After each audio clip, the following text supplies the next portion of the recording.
So it seems there was this prominent politician, and one day, unexpectedly, he passed away.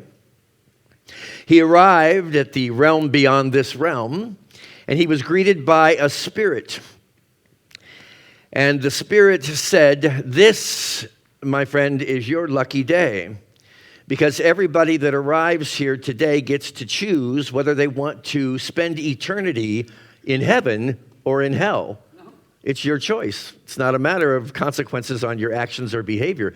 Well, the politician is thrilled about this. So he says, great. And the Spirit says, the only thing you have to do is you have to have a taste of both of these experiences before you make up your mind.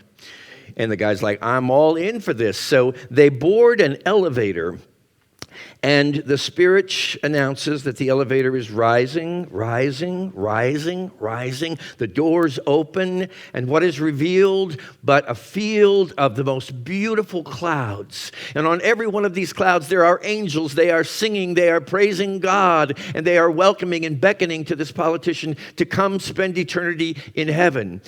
And the politician thinks, this is truly beautiful. But I think in terms of eternity, it might get a little bit boring. Spirit says, that's okay, let's take a look at the alternative. So they get back on the elevator again. This time they're going down, down, down, down, down into the depths of hell. The elevator doors open, and much to the politician's surprise, it's like a 5-star country club. I mean, there are pools, there are immaculate gardens well maintained, there are banquet tables laid out for everyone, there's plenty of everything for everybody. And the politician's just like, well, this is the last thing I expected in hell. Spirit says, listen, don't make up your mind right now. Go home, get some rest. We'll meet again in the morning, and then you can tell me which alternative you choose. So the next morning arrives, and the politician's walking toward the Spirit, and he's thinking, I can't believe I'm about to say what I'm going to say. Walks up to the Spirit and says, look, I've made a decision that I want to spend eternity in hell. And the Spirit said, that's just fine. Bless you, child. So they get back on the elevator, and they're going down, down, down. Only one thing is different this time. As they descend, it's getting hotter and hotter and hotter. And the politician's a little puzzled, scratching his head.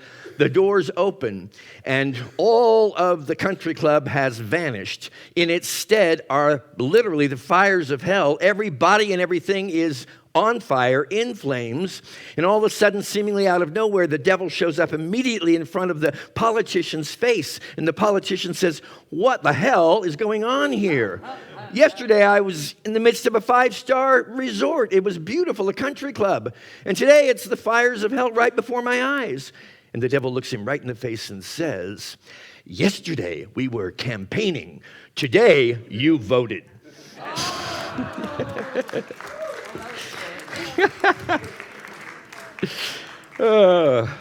I love election years because I can always pull that story out of the hat.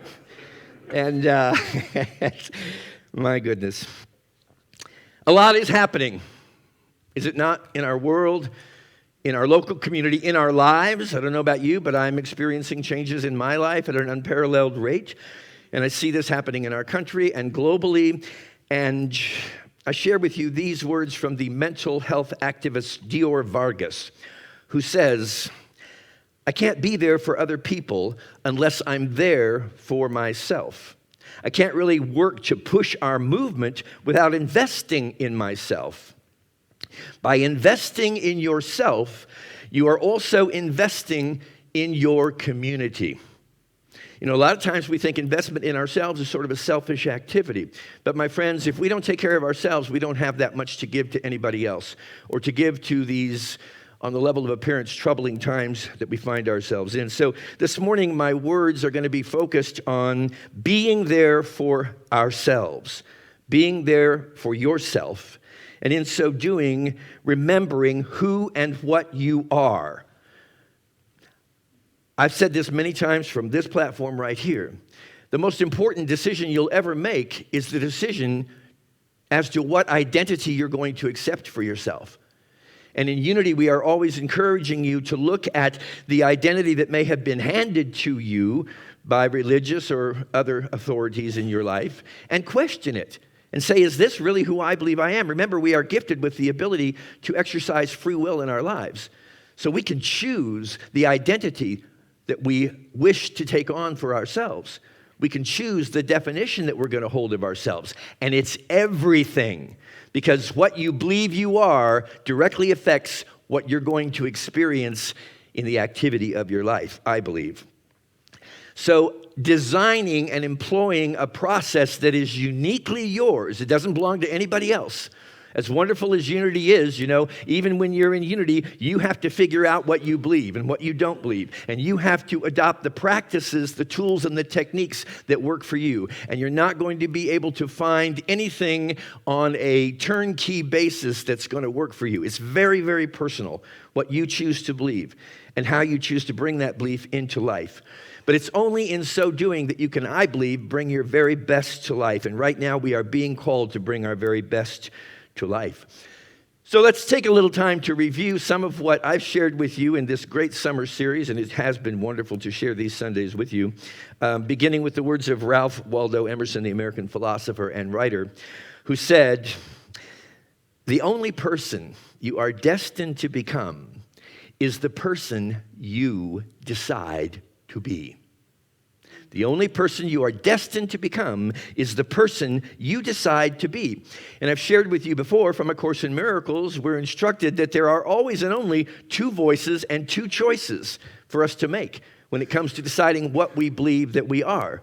There is a definition of ourselves that is rooted in love, and there's a definition of ourselves that is rooted in fear. And remember, as you accept this definition for yourself one way or the other, it's going to express outwardly in your day-to-day life experience.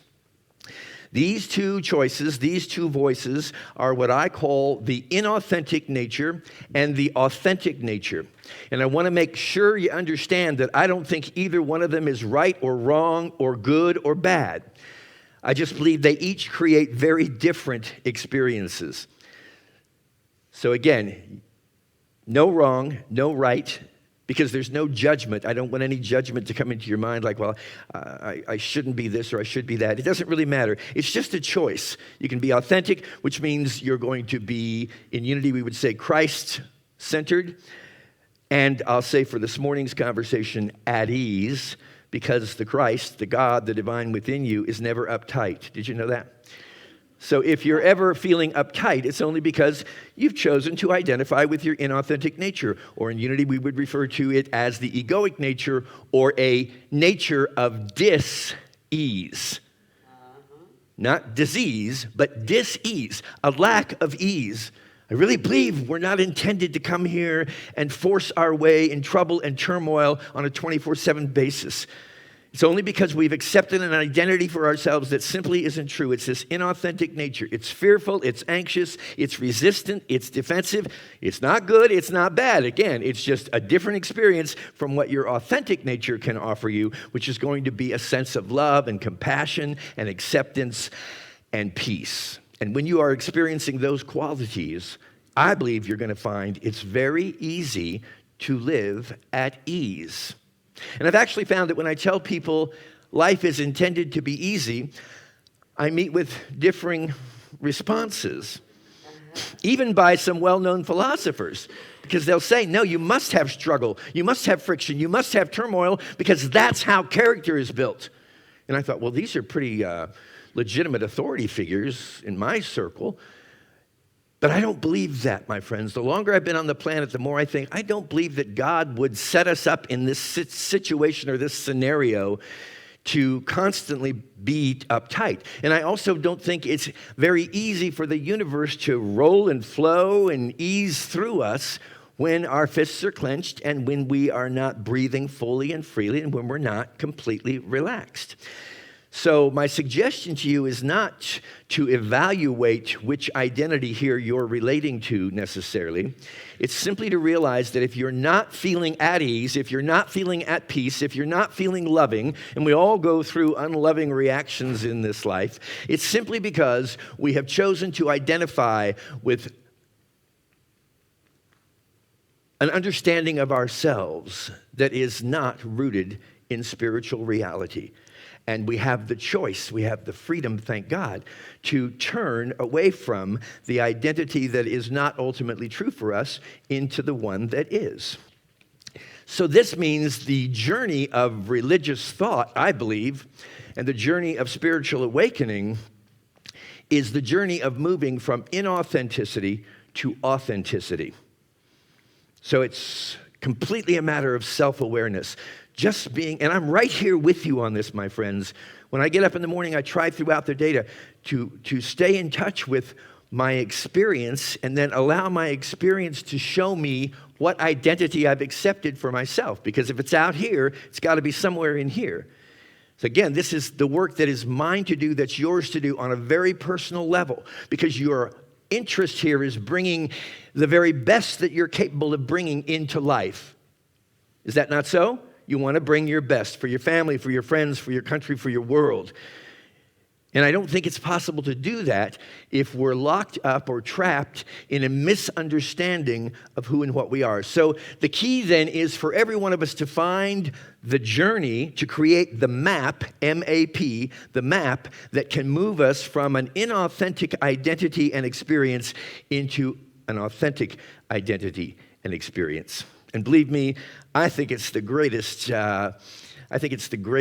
journey that we can possibly engage in. And it's beautiful because no one really can give this to you. You can get ideas. I hope you get some ideas this morning as I'm speaking to you.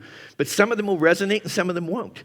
What you want to do is keep open to that which resonates and realize that this map, this journey, this movement from inauthenticity to authenticity is under a divine orchestration that you and I can trust.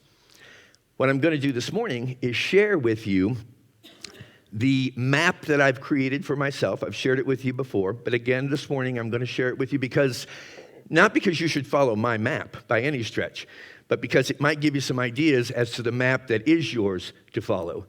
And it begins with what we were just discussing and moving through in our meditation, appreciation. Just recognizing, invite you to do it right now again. Just recognize that you are, whether you're consciously aware of it or not, you're standing in the midst of a veritable field of miraculous activity. I often say, take your hand, put it in front of your face, wiggle your fingers. How in the heaven is that happening?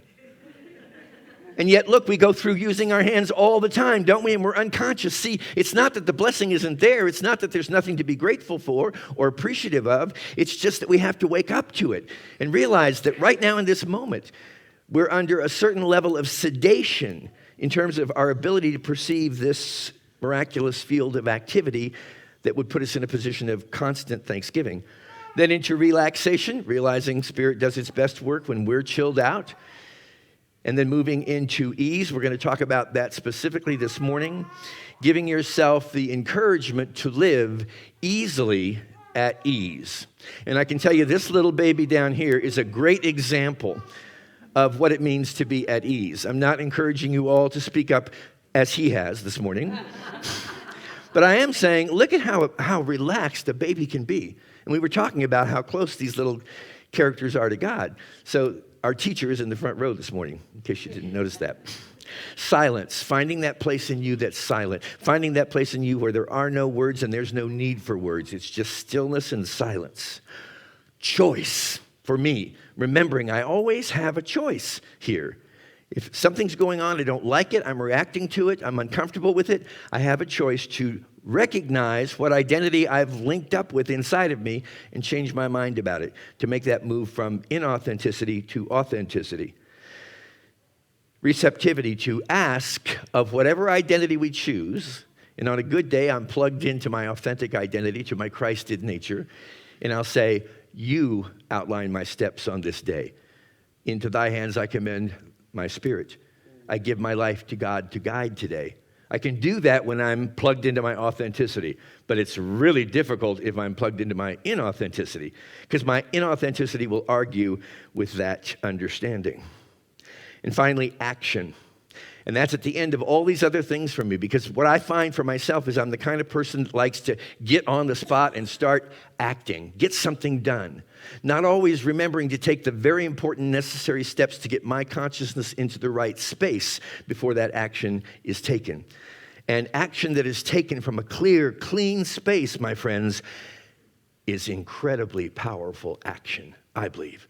And I think it's what all of the trouble and turmoil of the world is calling us to right now, is to look away from our inauthenticity, from living an egoically centric life, and moving more and more into the depths of our spirituality. So, as I mentioned earlier, I really do believe, and this is my proposal, I always say take it or leave it, because if it's yours, I'm happy to give it to you. If it doesn't resonate with you, that's fine too. We are intended to live at ease. At ease. So the mantras I offer you this morning are these. Take it easy.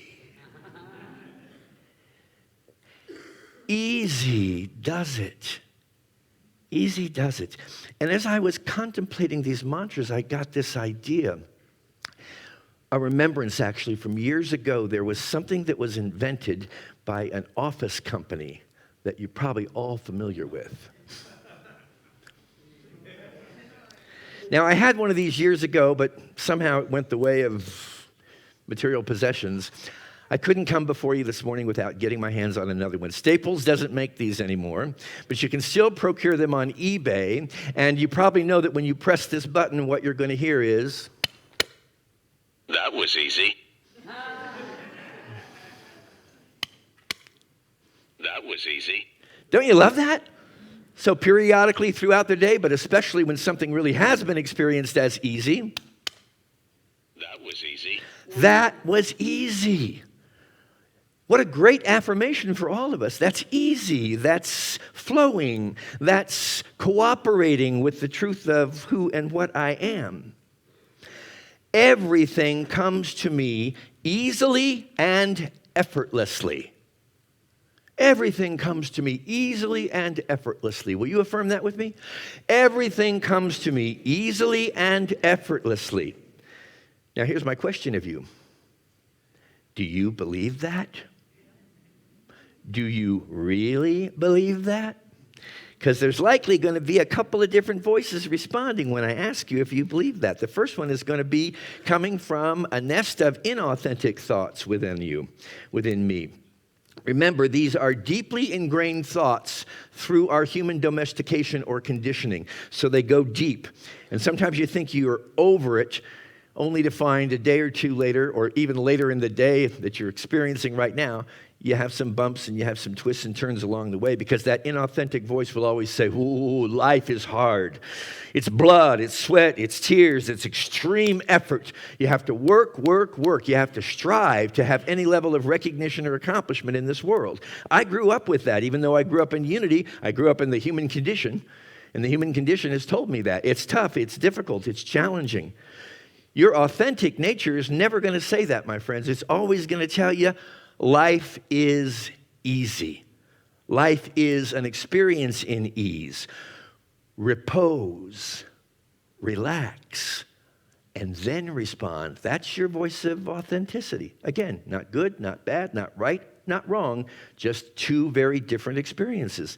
Let go, trust, you can trust, appreciate, and flow. The key to living at ease is non-resistance. And you know, Jesus told us, just check out the book of Matthew, the Sermon on the Mount. Over and over again, he was telling us to release resistance. When someone does you wrong, reconsider how you're responding. When someone that you believe is creating or bringing some level of evil, how do you respond? You respond with love. How do you respond? You respond with generosity. You see, these are the inherent traits within every authentic individual on the planet. When you're linked with authenticity, that's how you're going to be living, and that is exactly and precisely the example that Jesus Christ was trying to present to us. We got all caught up in religionizing him, didn't we? But at the end of the day, what he was saying was, Stay plugged into your authenticity. So, what are you resisting right now? And can you become more increasingly aware of when you're in that state of resistance? Because all suffering, my friends, I believe, is caused by this level of resistance. And it's not always easy to take it easy. You know, at the end of 2022, I retired, and later I consulted with a spiritual advisor of mine.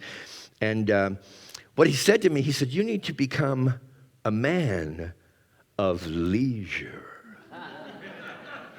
And I thought, wow, I've never set that as a goal in my life, but now that I'm retired, who are you? Well, I'm a man of leisure. Nothing has been more challenging for me in my life because I come out of this consciousness of being driven. Got to get it done. Got to get on it. What do you mean leisure is laziness? Well, maybe leisure and laziness are tickets to spiritual enlightenment, my friends. Just saying, according to your belief, it is done unto you. So what do you think? Life is easy? I think it's at least worth a try. Course in Miracles shares these words with us, and I'll pass them on to you in closing this morning. Once you accept his plan, and of course, we know in Unity we're talking about his and her plan. But for Course in Miracles vernacular's sake, once you accept his plan as the one function, which according to ACIM is to extend love. It's the only reason you're here is to extend love. Once you accept his plan as the one function that you would fulfill, there will be nothing else the Holy Spirit will not arrange for you without your effort. He will go before you, making straight your path and leaving in your way no stones to trip on, no obstacles to bar your way. Nothing you need will be denied you. Not one seeming difficulty will but melt away before you reach it. You need take thought for nothing, careless of everything except the one purpose that you would fulfill, to be the light of love in this world. A few weeks ago, I went to see the production of Moulin Rouge, the Broadway production that's touring. I went because my daughter found that to be such an influence in her life in her early teen years. So I was going for her. So I thought. Didn't matter to me. It was a spectacular production, in my humble opinion. There was one song with one lyric that said this: the greatest thing you'll ever learn is just to love and be loved in return. Friends, extend love, your only purpose. Let go, resist not, trust God, and know this: it's easy.